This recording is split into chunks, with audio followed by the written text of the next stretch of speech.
Hola, muy buenas a todos, bienvenidos a The Bookbuster. Yo soy Samuel y hoy quiero hacer una comparación entre dos libros de un mismo autor. El autor es George Orwell y los libros que voy a comparar van a ser Rebelión en la Granja y 1984. Ambos son libros con un toque crítico político, pero son dignos de leer, que enriquecen muchísimo al lector. Voy a empezar comentando Rebelión en la Granja y dejaré lo mejor para el final. Rebelión en la Granja cuenta la historia de cómo unos animales de la granja Manor se rebelan contra su amo y consiguen vencerle y hacerse dueños de esa granja, a la cual le cambian el nombre y la llaman Granja Animal. A partir de aquí, los animales intentan gobernarse por ellos mismos, repartiéndose las tareas, la comida, y empieza a surgir una forma de gobierno entre ellos. Además, imponen una serie de normas o de mandamientos, los cuales reflejan los principios de lo que ellos llaman el animalismo. La principal ley, la que resume todo ese espíritu, es 4 patas sí, 2 patas no, que hace referencia a su oposición a los seres humanos. Sin embargo, los cerdos, que acabarán asumiendo el poder, también terminarán abusando un poco del mismo y aprovechándose de que son más inteligentes que el resto de los animales. Rebelión en la Granja es un libro bastante cortito, no llega a las 200 páginas y su lectura se hace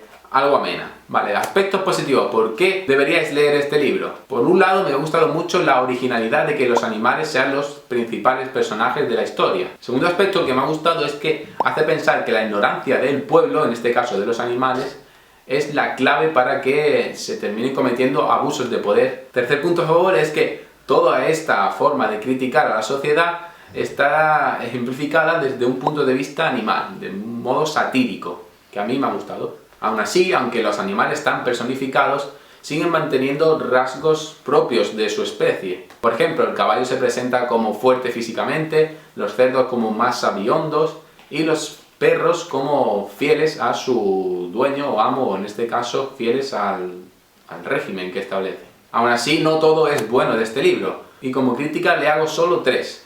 La primera es que algunos aspectos son bastante predecibles. La segunda es que algunas partes se hacen algo aburridas y demasiado explicadas. Y la tercera es que el prólogo que se presenta en esta novela, que no tiene relación con la historia, yo creo que es mejor leérselo al final. De hecho, yo me lo leí cuando terminé el libro, porque cuenta las dificultades que tuvo George Orwell para publicar este libro en la época en la que lo escribió. Además, establece un paralelismo entre la forma de gobierno que se establece en este libro y la Rusia soviética de la época. Muy interesante. Pero pasamos al plato fuerte de George Orwell, a la joyita de su literatura, que es 1984. Siempre lo recomiendo a mis amigos y es que te abre la mente de una forma espectacular. 1964 presenta una distopía en la que un gobierno autoritario, dirigido por el Gran Hermano, controla prácticamente todos los aspectos de la vida de la población. Hay cámaras en sus casas y todas las personas siguen la misma rutina. Se levantan, hacen ejercicios matutinos y van a trabajar a sus distintos puestos de trabajo. Pero si una persona tiene un simple pensamiento o un deseo que no es acorde a lo que el partido establece, esa persona es eliminada, o como lo dicen en el libro, deja de existir. En ese contexto, el protagonista, Winston Smith, es un trabajador más del partido que intenta combatir este régimen a hurtadillas y sin que levante sospechas, puesto que puede acabar muerto.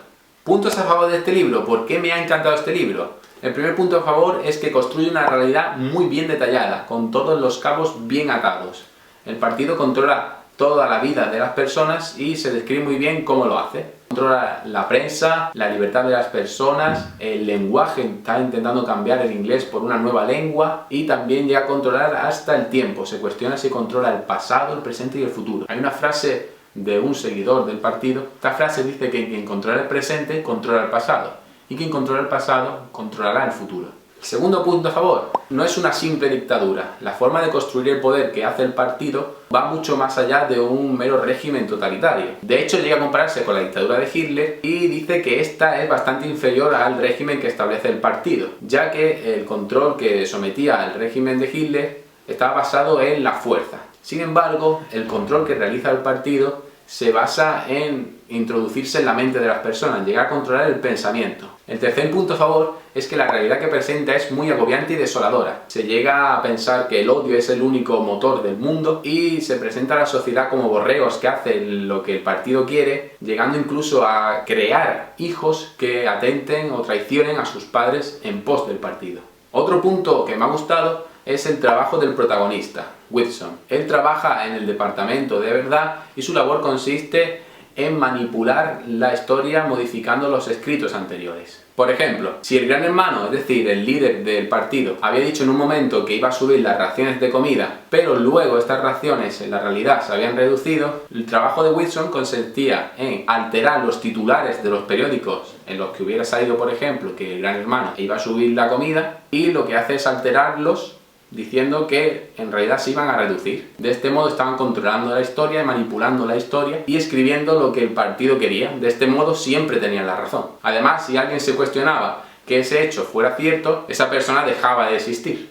Otro aspecto muy a favor. El final, no quiero hacer spoiler, pero me encantó. Me pareció un poco desesperanzador en mi caso, pero realmente conmovedor. Y el último punto positivo es que la comparación que se hace con la realidad que se presenta en este libro, con la realidad política del momento, es muy interesante y conviene que todo el mundo la lea.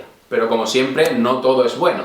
A este libro le hago dos críticas. La primera es que no es una lectura ligera, tiene partes bastante densas, muy descriptivas. Sobre todo hay un escrito donde se explica básicamente cómo ha llegado a mantenerse este régimen, cómo se ha construido.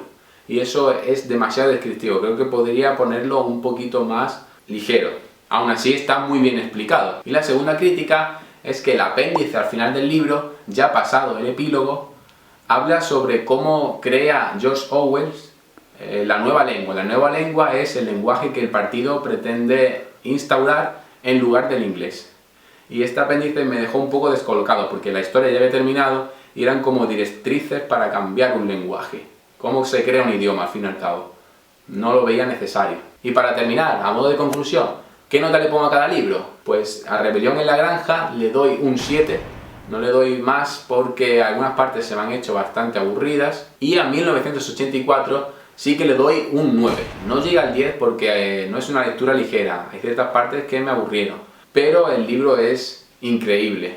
La forma que tiene de hacerte reflexionar, hacerte ver de que las cosas no son lo que parece y hasta qué punto el gobierno puede estar metiéndose en nuestras vidas es muy reveladora. Y hasta aquí el vídeo de hoy. Espero que os haya gustado, podéis darle al like si lo ha hecho, también podéis seguirme por Twitter en SamoSwimmer y como siempre dejadme en los comentarios qué os ha parecido estos libros o qué os ha parecido el vídeo en general y, como no, suscribiros por aquí. Nos vemos en el próximo vídeo, BookBusters.